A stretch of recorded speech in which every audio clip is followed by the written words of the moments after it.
अस्सलामुअलैकुम बच्चों, आज हम क्लास 8 की मैथमेटिक्स के चैप्टर नंबर 3 नंबर सिस्टम के बारे में पढ़ेंगे।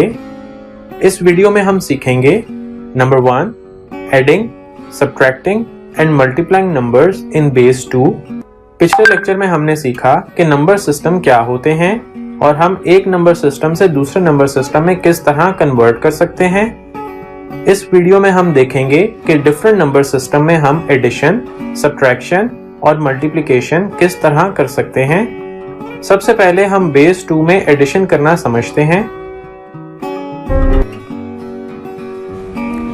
एडिशन में हम लोग क्या करते हैं कि हम लोग अगर बाइनरी नंबर सिस्टम है हमारे पास बेस 2 जिसकी होती है और उसमें हमारे पास 2 डिजिट होते हैं 0 और 1, हम उन सारे नंबर्स को जिस तरह आम डेसिमल नंबर्स में ऊपर नीचे रख के ऐड करते हैं हम उसी तरह ऐड करेंगे। लेकिन यहाँ पर एक चीज़ का आपने ख्याल रखना है कि अगर 2 नंबर्स को ऐड करके या 2 से ज़्यादा नंबर्स को ऐड करके आपका आंसर 2 या 2 से ज़्यादा होगा तो आपने उसको 2 पे डिवाइड करके दोबारा से 0 और 1 में कन्वर्ट करना है। और उसमें जो आपके पास नंबर बनेगा, फॉर एग्जांपल जिस तरह आप 2 को डिवाइड करते हैं 2 पे तो आपके पास बनता है 1 और 0, तो 0 आप उधर ही रख लेंगे और 1 को आगे कैरी कर लेंगे। हम इसकी एग्जांपल चेक करते हैं। एग्जांपल में हमें यह कहा गया कि हमें सम फाइंड आउट करना है। एक बाइनरी नंबर है 111 और दूसरा बाइनरी नंबर है 10। हमने 111 को ऊपर रखा और 10 को उसके अंदर प्लस किया। 1 के अंदर जब 0 ऐड करेंगे तो 1 आंसर आएगा। 1 में 1 ऐड करेंगे तो हमारे पास 2 आएगा।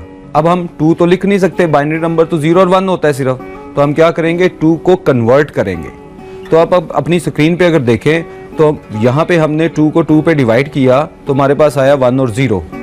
अब जो ये रिमाइंडर बचा इसको हम वहां पे लिख देंगे और जो 1 है इसको आगे कैरी कर देंगे। अब नेक्स्ट नंबर हमारे पास बनता है 1 और ये जो कैरी हुआ था ये उसके अंदर ऐड हुआ, ये बन गया 2। फिर उसी तरह से हमने इसको कन्वर्ट किया तो हमारे पास जो पूरा डिजिट बना 10 वो हमने लिख दिया। तो इस तरह इन दोनों बाइनरी नंबर की जो एडिशन है वो 1001 है और बेस वही रहेगी 2 जो हमारी थी।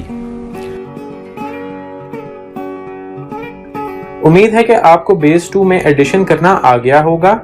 इसको मजीद अच्छी तरह समझने के लिए हम एक और एग्जांपल देखते हैं। Addition with base 2। इस टॉपिक में हम बेस 2 वाले नंबर्स की एडिशन को डिस्कस करेंगे। बेस 2 वाले नंबर सिस्टम्स की एडिशन को डिस्कस करने से पहले हम एक टेबल को देखते हैं।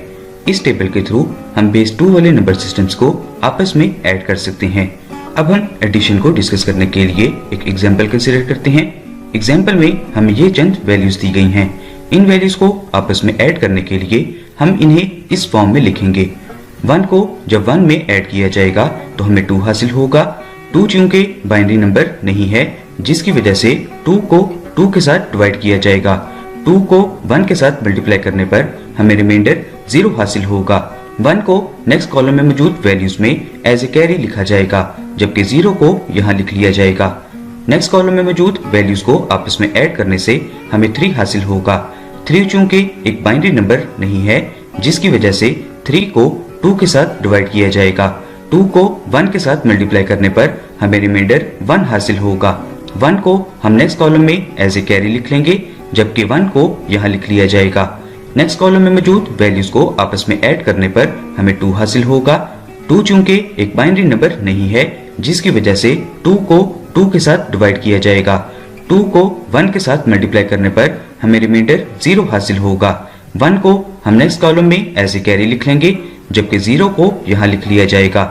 नेक्स्ट कॉलम में मौजूद वैल्यूज को आपस में ऐड करने से हमें 1 हासिल होगा। इससे नेक्स्ट कॉलम में मौजूद वैल्यूज को आपस में ऐड करने से भी हमें 1 हासिल होगा। नेक्स्ट कॉलम में मौजूद वैल्यूज को जब हम ऐड करेंगे तो हमें अगेन 2 हासिल होगा। 2 चूंकि एक बाइनरी नंबर नहीं है जिसकी वजह से 2 को 2 के साथ डिवाइड किया जाएगा। 2 को 1 के साथ मल्टीप्लाई करने पर हमें रिमाइंडर 0 हासिल होगा। 1 को हम नेक्स्ट कॉलम में एज ए कैरी लिखेंगे जबकि 0 को यहाँ लिख लिया जाएगा। नेक्स्ट कॉलम में मौजूद वैल्यूज को आपस में ऐड करने पर हमें 1 हासिल होगा। जबकि इस 1 को एज इट इज नीचे लिख लिया जाएगा। यहाँ से हमें बेस 2 वाले नंबर सिस्टम की एडिशन हासिल हो जाएगी। So this is the lesson of this session.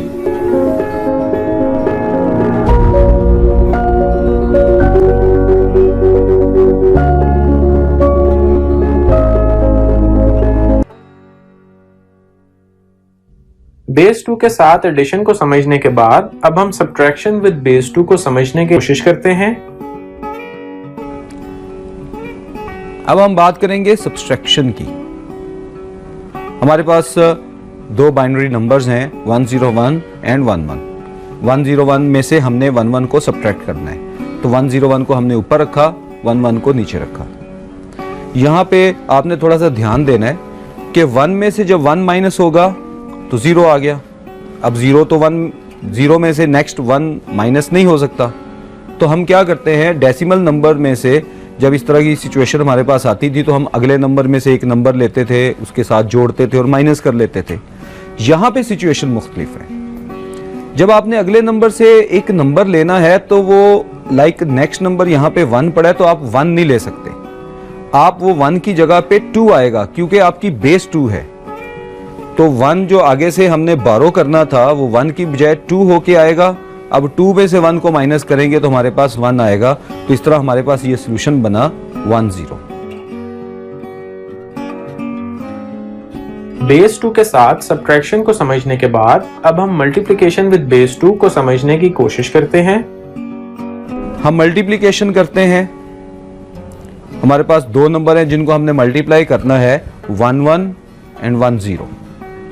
11 को हमने ऊपर रखा और 10 से मल्टीप्लाई करेंगे। इसका इनिशियल तरीका वही होगा जो हम आम मल्टीप्लिकेशन करते हैं, यानी कि 0 पहले 1 से मल्टीप्लाई होगा, 0 आ जाएगा, 0 फिर अगले 1 से मल्टीप्लाई होगा, 0 आ जाएगा।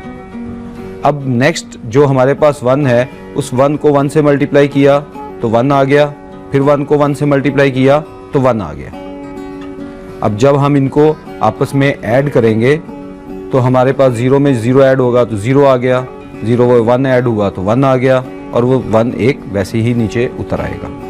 अब यहाँ पे आपने एक बात का ख्याल रखना है कि अगर यहाँ पे एडिशन करते हुए भी आपका नंबर 2 या इससे बड़ा हो जाएगा तो आपने फिर उसको 2 पे डिवाइड करके दोबारा 0 और 1 में कन्वर्ट करके उसी तरह करना है जिस तरह हमने पिछले लेक्चर में एडिशन के लिए सीखा था।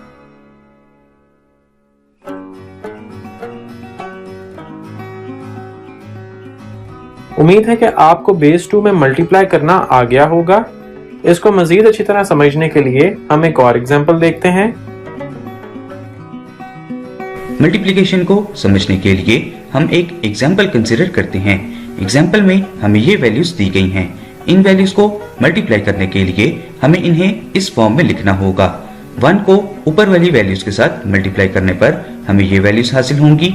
0 को ऊपर वाली वैल्यूज के साथ मल्टीप्लाई करने पर हमें ये वैल्यूज हासिल होंगी। इसके बाद 1 को ऊपर वाली वैल्यूज के साथ मल्टीप्लाई करने पर हमें ये वैल्यूज हासिल होंगी। 0 को ऊपर वाली वैल्यूज के साथ मल्टीप्लाई करने पर हमें ये वैल्यूज हासिल होंगी। 1 को ऊपर वाली वैल्यूज के साथ मल्टीप्लाई करने पर हमें ये वैल्यूज हासिल होंगी। अब हम इन वैल्यूज को आपस में ऐड करेंगे। फर्स्ट कॉलम में मौजूद वैल्यूज को आपस में ऐड करने पर हमें 1 हासिल होगा। सेकंड कॉलम में मौजूद वैल्यूज को ऐड करने पर हमें 1 हासिल होगा। थर्ड कॉलम में मौजूद वैल्यूज को आपस में ऐड करने पर भी हमें 1 हासिल होगा। फोर्थ कॉलम में मौजूद वैल्यूज को आपस में ऐड करने पर हमें 2 हासिल होगा। 2 चूंकि एक बाइनरी नंबर नहीं है, जिसकी वजह से 2 को 2 के साथ डिवाइड किया जाएगा। 2 को 1 के साथ मल्टीप्लाई करने पर हमें रिमाइंडर 0 हासिल होगा। 1 को हम नेक्स्ट कॉलम में एज ए कैरी लिख लेंगे, जबकि 0 को यहाँ लिख लिया जाएगा। नेक्स्ट कॉलम में मौजूद वैल्यूज को आपस में ऐड करने पर हमें 3 हासिल होगा।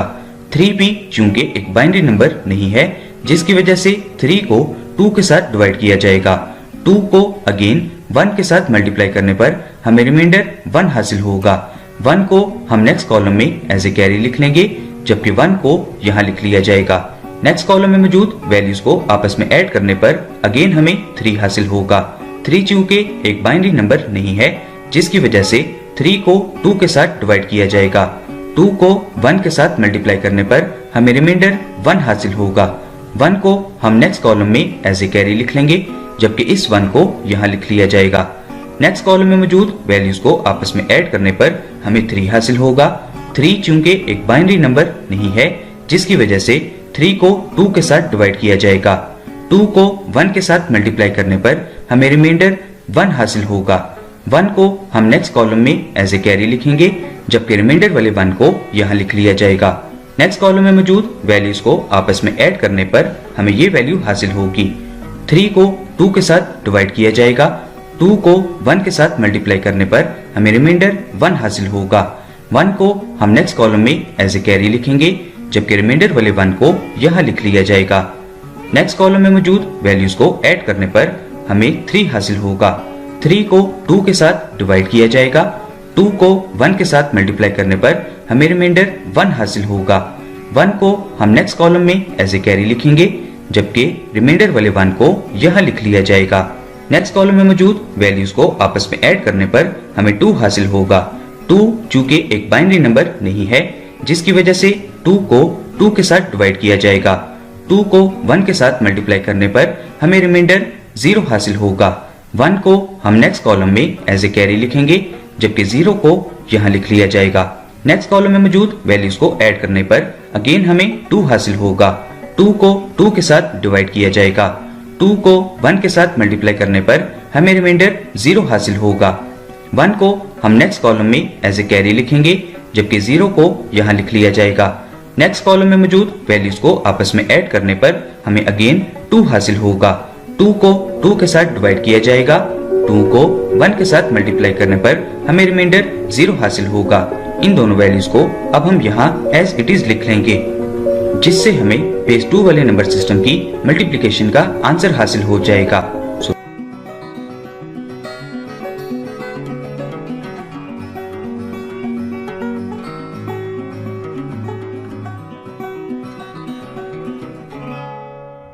बेस 2 में एडिशन, सब्ट्रैक्शन और मल्टीप्लिकेशन को समझने के बाद क्या आप इस सवाल का जवाब बता सकते हैं?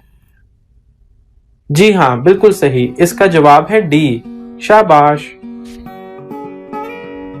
उम्मीद है आपको बेस 2 और एडिशन, सब्ट्रैक्शन और मल्टीप्लिकेशन की समझ आ गई होगी।